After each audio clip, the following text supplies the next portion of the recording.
O Senhor é meu pastor, nada me faltará. Caminhar me faz por verdes pastos. Guia-me mansamente a águas tranquilas. Refrigera minha alma. Guia-me pelas veredas da justiça por amor ao seu nome.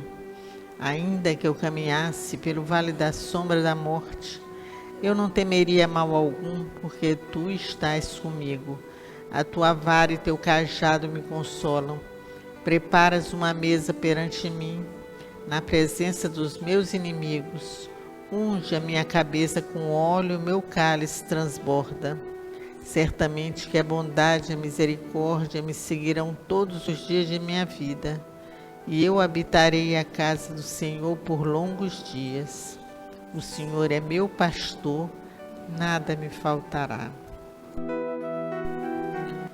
Oração a Xangô. Ó Xangô, meu pai Xangô, olhai por todos os que imploram a vossa proteção. Dai-nos a vossa bênção, meu Pai. Protegei-nos de todos os nossos inimigos, sejam eles inimigos materiais ou espirituais. E protegei-nos também dos nossos falsos amigos. Confiamo-nos a vós, Pai Xangô. Mandai-nos do alto da vossa pedreira uma faísca do vosso raio luminoso, e que com ela venham os vossos ensinamentos, para podermos assim tratar com toda serenidade e toda justiça os nossos semelhantes. Pai Xangô, vós que sois advogado e representante da justiça divina, nós vos pedimos que nos defendeis das injustiças dos homens desta terra e que protegeis toda a humanidade contra todas as desgraças e infelicidades. Defendei e protegei todos os nossos irmãos inocentes daqueles que procuram fazer-lhes mal ou enganá-los com as suas mentiras. Ensinai a esses nossos irmãos o caminho do bem, da fé e da caridade, para que pratiquem boas ações, como nos ensinou nosso Pai Oxalá. Abençoai-nos, Xangô, e protegei-nos de todos os perigos do cotidiano, ajudando-nos a praticar o bem, a ser bons e justos. Ensinai-nos a amar e a respeitar nossos semelhantes. Pedimos ainda que proteja nossos amigos e entes queridos de todo o mal. Caô, Cabecilha e Xangô. Pai nosso que estais no céu, santificado seja o vosso nome. Venha a nós o vosso reino. Seja feita a vossa vontade, assim na terra como no céu. O pão nosso de cada dia nos dai hoje. Perdoai as nossas ofensas, assim como nós perdoamos a quem nos tem ofendido. Não nos deixeis cair em tentação, mas livrai-nos do mal. Ave Maria, cheia de graça, o Senhor é convosco. Bendita sois vós entre as mulheres, bendito é o fruto do vosso ventre, Jesus. Santa Maria, Mãe de Jesus, rogai a Deus por nós, pecadores, agora e na hora da nossa morte. Jesus amado, neste momento, erguendo os nossos pensamentos a vós, nos colocamos ao seu dispor, Senhor, agradecendo todas as vossas bênçãos, agradecendo a vossa misericórdia, a vossa presença em nossa vida. Nós saudamos a corrente franciscana, a São Miguel Arcanjo, São Francisco de Assis, a Fraternidade Branca Universal e a Melquisedeque. Nós saudamos os orixás da nossa casa, especialmente a Xangô, neste mês, que é o mês que comemora também a sua força e a sua bênção. Nós saudamos ainda a Iemanjá, Oxum, o Baluayê, que são orixás que comandam a nossa casa. Saudamos todos os orixás, saudamos a essa corrente amorosa de São Francisco de Assis, saudamos os guias e mentores da nossa corrente, especialmente ao Caboclo Tupinambá, que comanda a nossa casa. Saudamos, Pai, a essa força luminosa dos mestres e guias de luz que aqui vêm. Saudamos, Ia, nossa mãe querida, nosso atalho para Jesus, pedindo a Maria que nos abençoe, nos ilumine, nos dê força para caminhar, nos carregue sempre em seus braços, quando precisarmos da vossa força e da vossa ajuda, Mãe. Saudamos ao Mestre Jesus, nosso Pai Oxalá, pedindo que nos abençoe e nos ilumine, nos proteja, que proteja a humanidade inteira, tão necessitada dessa luz divina, dessa força amorosa. Pedimos pela paz, Senhor, paz entre povos e nações, entre governantes e governados, paz em cada recanto deste plano terreno, paz em cada país, esses lugares que estão em guerra, levando tanto sofrimento ao seu povo. Pedimos paz, Senhor, também para o nosso Brasil, para o Rio de Janeiro, para os nossos lares e principalmente para os nossos corações. Rogamos pelas crianças, as crianças do mundo, as crianças que vivem em meio à fome, à miséria, a guerras, a todas as crianças, Senhor, todas aquelas, as nossas crianças, as crianças que estão aí para fazer um mundo melhor, que elas possam construir este mundo melhor, sob as vossas bênçãos, Pai, com a vossa luz e a vossa força. Abençoe as crianças do mundo, Pai.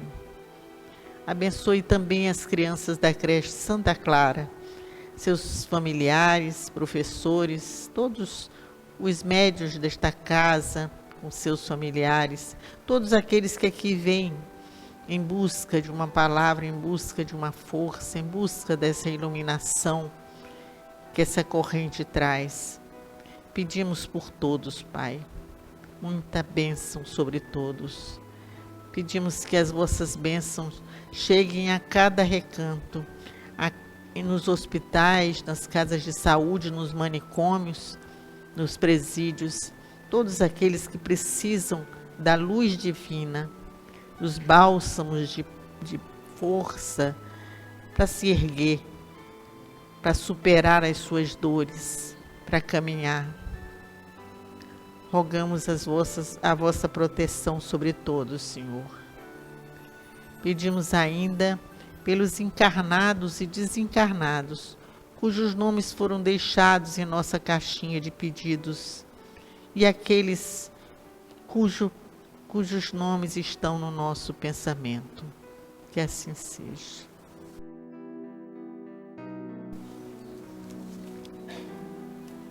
Da sabedoria do Evangelho de Torres Pastorino, os tesouros. Mateus capítulo 6, versículos 19 a 24.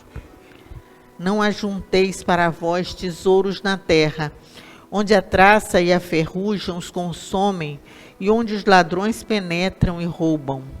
Mas ajuntai para vós tesouros no céu, onde nem a traça nem a ferrugem os consomem, e onde os ladrões não penetram nem roubam. Porque onde está o teu tesouro, aí estará também o teu coração. A lâmpada do corpo são os olhos. Se, pois, estes forem sãos, todo o teu corpo será luminoso. Mas se teus olhos forem doentes, todo o teu corpo será tenebroso. Se, pois, a luz que há em ti são trevas, quão grandes são essas trevas? Ninguém pode servir a dois senhores, pois ou há de aborrecer a um e amar a outro, ou há de unir-se a um e desprezar o outro. Não podeis servir a Deus e às riquezas. Neste trecho, recomenda-nos Jesus o desprendimento ou desapego das riquezas. Que valem elas aqui no planeta, onde podem ser perdidas por ação das traças, da ferrugem ou dos ladrões? Aconselha-nos antes a juntar tesouros espirituais de conhecimento e obras meritórias que jamais se perdem. A expressão "onde está teu tesouro, aí estará teu coração" esclarece a razão de todo o ensinamento. O essencial não é ter, e sim não apegar-se, não prender o pensamento a essas coisas externas e transitórias. Depois aparece um ensinamento em forma de comparação. Na realidade, só conseguimos ter luz se os olhos forem sadios. Mas se os olhos adoecerem, isto é, cegarem, todo o corpo parece nadar em densas trevas, que custamos a romper, tateando com as mãos à frente. E termina com um enigma. Se a luz que há em ti são trevas, quão grandes são essas trevas? Como pode a luz ser trevas? O coração, o pensamento, pode apegar-se a riquezas materiais ou aos bens espirituais, tal como ocorre com os olhos, cujo primordial papel é servir de lâmpada para o corpo. Se os olhos forem sadios, isto é, simples, sem apegos nem cobiças, então sua tarefa de iluminar desenvolve-se perfeitamente. Mas se esses olhos, que são a luz do corpo, começam a criar agregações externas pela ambição e cobiça, eles começam a ficar velados e, portanto, doentes ou maus, e então enxergam tudo torto, as perspectivas ficam distorcidas e falsas. Daí compreender-se que o olho mau ou doente prejudica todo o ser. Essa interpretação leva-nos um passo adiante. É pelos olhos que nasce geralmente o sentimento baixo e indigno da inveja, que lança raios mortíferos sobre as coisas e sobre as criaturas que as possuem. Essa má qualidade envenena o espírito de quem a sente e, sobretudo, de quem a alimenta. E os fluidos lançados pelos olhos, o mal olhado, fazem definhar tudo o que foi atingido. Mas, em primeiro lugar, faz definhar a própria criatura que os lançou, porque antes de atingir a aura dos outros, os fluidos atingem a própria aura da pessoa que os lança. E Jesus termina declarando que ninguém pode servir a dois senhores, a Deus dedicando-se ao lado espiritual e às riquezas. Realmente o espiritualismo olha as posses como ilusões transitórias, ao passo que o materialismo as considera como as únicas realidades objetivas e palpáveis. Então não há conciliação possível entre os dois. Ou a criatura se apega a um ou ao outro, pois os dois polos se repelem mutuamente. O que não impede que o espiritualista conserve seus bens materiais e os administre, desde que os considere como são de fato, empréstimos temporários que lhe foram confiados para gerir, mas sem que seu coração se apegue a eles. Comentário esotérico de Torres Pastorino. Para o espírito, esta é uma lição preciosa. Nada de apegos ao que a personalidade transitória conquistou no planeta, depois que aqui chegou. Pois, sem dúvida, tudo lhe será tirado. Ou se gasta com o tempo, ou se consome pela velhice, ou nos é roubado pela morte. Para que, então, ligar o coração em coisas que teremos que abandonar, queiramos ou não? Muito melhor mantermos desde cedo desapegados para poder ter o voo livre para as regiões etéreas.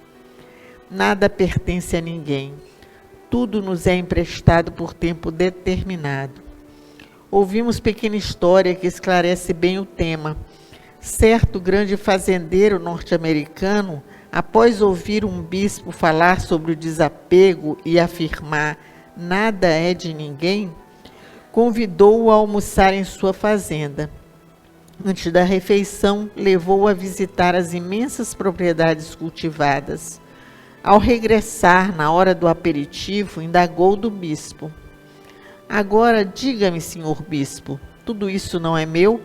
Foi tudo comprado, pago e construído por mim. Não é meu?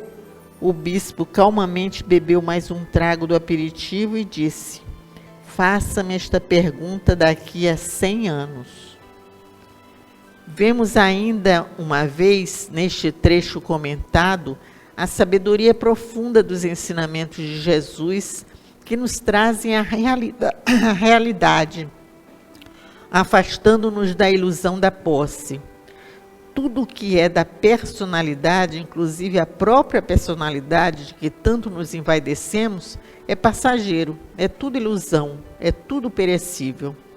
Cabe então ao espírito depreender-se de tudo. Precisa viver no mundo real, entre riquezas terrenas, mas como se as não possuísse, como se de fato fosse um empréstimo que ele tivesse por obrigação gerir cuidadosamente. Além disso, muito cuidado com o coração. Jamais coloquemos nossa felicidade em qualquer objeto ou em qualquer pessoa, fora de nosso eu verdadeiro, porque se assim não agirmos, seremos infelizes. Tudo que é externo traz dor e sofrimento. Só o verdadeiro esposo, o Cristo interno, pode constituir nossa felicidade plena e permanente. Então, os olhos, por onde o espírito vê, enquanto permanece no corpo físico na terra, devem estar sempre sadios, sempre simples, sem apego a coisa alguma no mundo material transitório, a fim de que não invertamos os valores, coisa tão fácil de ocorrer e tão comum no polo negativo em que se encontram mergulhadas nossas personalidades. Uma vez que penetra pelos olhos a imagem, surge o desejo no coração, e este pode apegar-se e cobiçar o que vê, se for doentio, participando dos vícios da personalidade insaciável. Mas se for simples e desapegado, continuará a brilhar a luz límpida do desprendimento de tudo. Daí a conclusão: ou a personalidade se apega aos bens terrenos, prendendo a individualidade de forma que esta não pode expandir-se, ou a individualidade penetra o eu crístico, não dando a menor importância às posses materiais. Por isso, na história, encontramos com frequência muita falta de equilíbrio daqueles que só conseguiam desapegar-se espiritualmente quando abandonavam de todas as riquezas. Maior evolução lhes faria compreender que não é disso que se trata. Não é desfazer-se fisicamente, mas antes desapegar-se espiritualmente. Então a lição é preciosa. Ou servimos a individualidade ao Deus interno, atendendo equilibradamente às necessidades da personalidade, ou servimos a personalidade, as riquezas, com prejuízo da individualidade. Ao mesmo tempo, não podemos servir as duas. Quando nos prendemos à personalidade, nós a amamos e aborrecemos o espírito, Deus em nós. E quando, ao contrário, nos voltamos para a individualidade, Deus, e a Ele nos unimos pelo contato místico, então damos menos valor à personalidade. Nós temos aí um evangelho muito elucidativo, um evangelho que nos fala dessa questão do apego e do desapego. Nós vivemos o tempo todo pensando nisso, né? Aqui, como personalidade que fala, somos nós nesta vida terrena, o corpo físico, a pessoa. Nós vivemos às vezes preocupados com coisas materiais, com o carro, com a casa, com questões do dia a dia, e com as pessoas também, nos sentindo donas das pessoas. Quantas pessoas não vivem assim, se sentindo donos do seu companheiro, do seu marido, da sua esposa, dos seus filhos, querendo dominar a vida de cada um, como se nós pudéssemos dominar alguma coisa. Nós não dominamos. Nós vivemos este plano terreno nessa caminhada. E essa caminhada é uma caminhada longa, que nós temos que aos poucos nos desapegarmos. E aqui fala bem claro, não é desapegar de sair distribuindo tudo, de não se cuidar fisicamente, de não cuidar da sua vida mesmo pessoal, porque às vezes você tem que ter os seus bens para poder se manter, para se alimentar, para viver com conforto junto com a sua família. Não é disso que fala do desapego espiritual, é de não viver voltado para essas questões materiais. Quantas vezes a gente assiste na televisão aquelas pessoas que acumulam muitos carros de luxo, muito dinheiro? Para que isso tudo? Porque todos vão embora um dia. E vai ficar para quem isso? Como é que a pessoa acha que pode sair em 30, 40 carros assim, que pegam, parece brincadeira, mas não é não, é assim, muitos carros mesmo, como outro dia mesmo na televisão falava. Para que a pessoa quer tanto carro assim? Não tem nem dia no mês que caiba um carro por dia, não é mesmo? Mas as pessoas se apegam a essas coisas. E esse excesso tira de muitas pessoas, porque tem muitos vivendo numa situação de grande penúria. Então, quando o Evangelho nos fala do apego e desapego, ele fala desse desapego à matéria, a coisas materiais, que nós nos preocupemos com o nosso eu interior, com a nossa vida interior, a nossa maior riqueza, que é a nossa vida interior, o nosso eu interior. Como é que nós vamos caminhar neste plano? Como é que nós vamos viver bem conosco mesmo e com a nossa família, com os nossos amigos, com a comunidade, com as pessoas? Como é que a gente vive bem no sentido de não fazer o mal? Não é verdade? Então, quando ele fala que os nossos olhos são aqueles que nos trazem a luz, mas que também transmitem a luz. É a partir daí, dessa visão de amor, que nós tenhamos com aqueles que nos cercam, com aquele ambiente que nos cerca. Quando nós estamos aqui, na casa espírita, nós viemos buscar o quê? Nós viemos buscar essa luz. Mas essa luz está em nós. Nós aqui vamos encontrar a força para que essa luz acenda com mais vigor dentro de nós. Para que nós possamos fazer essa caminhada terrena com muito amor. Desapegados das questões materiais. Voltados para o amor. Amor interior, amor divino. Olha que coisa bonita que Jesus nos ensinou. Ele não tinha nada. Ele caminhava sem nenhum bem, só com aquela roupa, caminhando com as pessoas. Não precisava de nada, porque tinha o grande amor dentro dele. Era a riqueza interior. Essa riqueza interior que nós temos que buscar. É lógico que a gente está caminhando, nós ainda precisamos aprender muito. E vamos aprender se nós nos colocarmos cada vez mais dispostos a encontrar esta luz divina dentro de nós.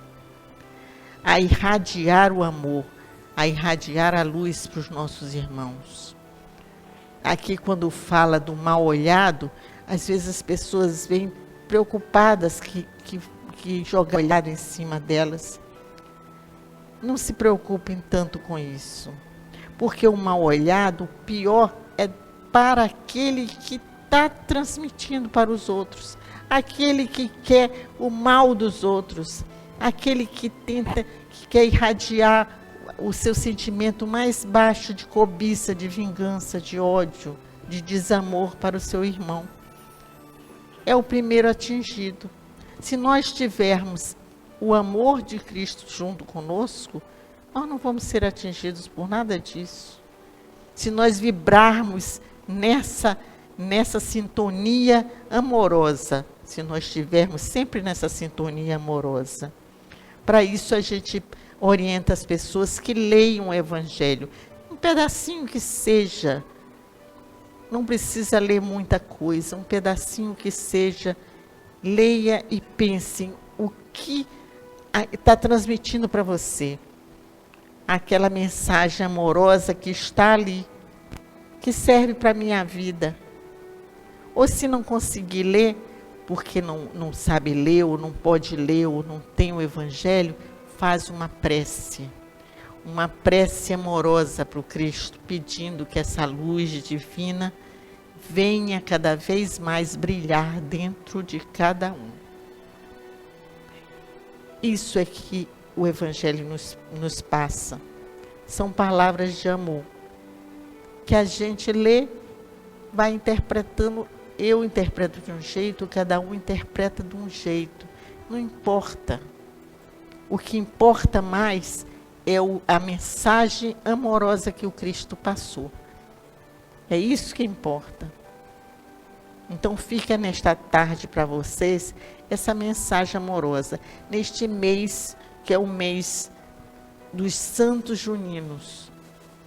Um mês que a gente comemora também Xangô. Xangô, o orixá da justiça, o orixá que nos traz a força para que nós caminhemos dentro da justiça divina. Que nós pensemos nisso e nós tenhamos um mês de amor e de luz voltado para estes grandes santos juninos, para os orixás que estão sempre nos acompanhando, nos protegendo, nos guiando.